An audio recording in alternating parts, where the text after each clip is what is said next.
When you're building RAG systems, they tend to fail silently. So what does that mean? That means when you're building a RAG system and it is deployed, they might have degradation in performance without anyone in the team actually noticing. They're different from traditional software systems where the bugs are much more evident. Evaluation is how you actually catch the degradation of the performance before your end users do. Let's first start by talking about why RAG evaluation matters in production. So when your RAG system gives a wrong answer, you have a fundamental question to answer. Was the failure in retrieval, meaning the system fetched the wrong documents, or was it in generation, meaning the language model hallucinated and despite having the right context? Without systematic evaluation, you generally cannot tell which component failed. And this matters because the fix is completely different depending on where the failure actually happened. If the retrieval component failed, you might need to adjust your chunking strategy or embedding model. If the generation component failed, you might need to improve your system instructions or switch to a different language model. Here's the other thing that catches teams off guard as well. These failures compound silently over time. As your knowledge base grows and as the user query patterns evolve, your system can degrade without showing any obvious signal. One day everything will be working, and 6 months later down the road, your accuracy might drop by 15%, and nobody will notice the difference unless users will start complaining. The mental model I want you to have is that without metrics, you're just guessing what is wrong and what is right. With metrics, you're actually debugging systematically. That single shift in the approach is actually what will save you countless hours of debugging. Now let's talk about how we actually measure retrieval quality. And there are three core metrics you should know. The first is context precision. This measures what fraction of the chunks you retrieved are actually useful for answering the query. If you retrieve 10 chunks and only 3 of them are relevant, your precision is 0.3. point 0.3. Low precision means your language model is wasting its context window on noise, and that noise can actually trigger hallucinations. The second metric is context recall. This measures what fraction of all the relevant chunks in your entire knowledge base were successfully retrieved. If there are 5 relevant chunks in your corpus and you only retrieve 2 of them, your recall is 0.4. point 0.4. Low recall means critical information never reaches the language model regardless of how good your generation is. The third metric is mean reciprocal rank, often called as MRR. This measures how early in your most relevant chunk appears in the ranked results. If the best chunk is at position 1, you score 1.0. If it is at position 3, then you score 0.33. You calculate reciprocal rank for each query and then average across the entire test set to get MRR. This metric matters because many systems only use the top 3 or top 5 chunks, so ranking order directly impacts answer quality. Now that we can measure retrieval, let's talk about measuring the generation side.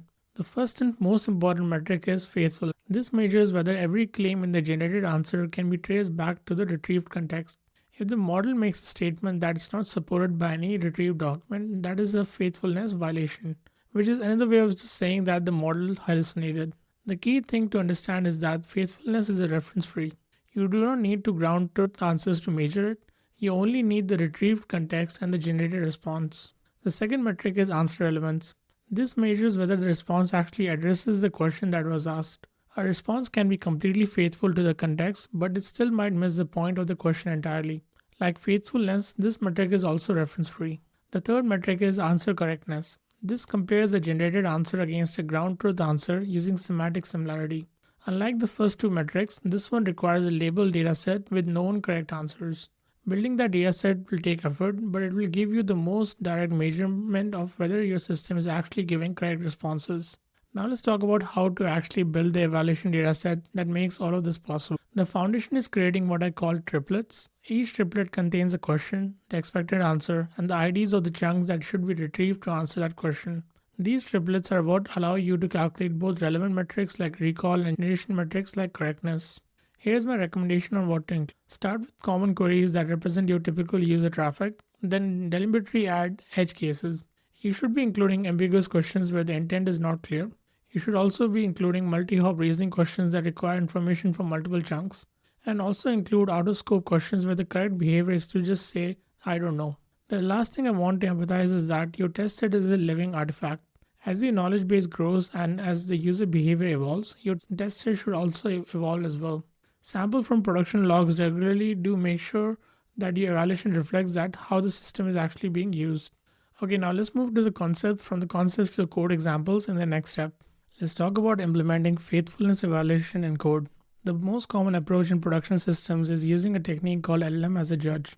The core idea is pretty straightforward. You take the question, the retrieved context, and the generated answer, and you ask a separate language model to evaluate whether the answer is faithful to the context or not. Looking at the code on the screen, the key is in how we structure the evaluation. We ask the model to extract what I call atomic claims from the answer. An atomic claim is a single indivisible fact. For example, the statement, let's say Paris is the capital of France and has a population of 2 million, contains two atomic claims.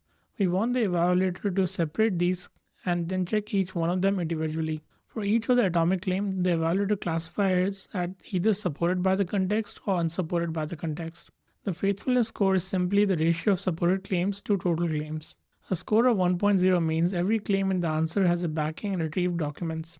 A score of 0.7 means 30% of the claims were actually hallucinations. In production systems, we tend to see scores between 0.85 and 0.95 as acceptable faithfulness scores, but again, it depends on your use case. Anything which is consistently below 0.8 usually indicates a systematic issue that is worth investigating. Now let's look at how to calculate retrieval metrics in code. The function on screen takes two inputs. First, a list of chunk IDs that your retriever returned in ranked order. Second, the set of chunk IDs that are actually relevant according to your ground truth labels. For precision, we calculate how many of the retrieved chunks are actually relevant divided by the total number retrieved. This tells us what fraction of our context window is being used effectively. For recall, we calculate how many relevant chunks we retrieve divided by the total number of relevant chunks that exist. This tells us what fraction of useful information we are capturing. For reciprocal rank, we iterate through the retrieved chunks in order and find the position of the first relevant chunk. If it's at position 1, the score will be 1.0. If it's at position 2, that will give 0.5. Position 5, that will give 0.2, and so on. One thing to note is that the function calculates the reciprocal rank for a single query. To get mean reciprocal rank, you would need to run this across all queries in your test set and then average the individual reciprocal rank scores. So now that we have covered the theory in step 1 and code example in step 2, now let's move to step 3 where we cover the real world architecture examples. Let's talk about how to structure your evaluation pipeline for systematic testing. Looking at the architecture diagram, the flow moves from left to right. You start with your test data set containing those triplets we discussed earlier. Each question flows through your RAG system, which produces both the retrieved chunks and the final generated answer.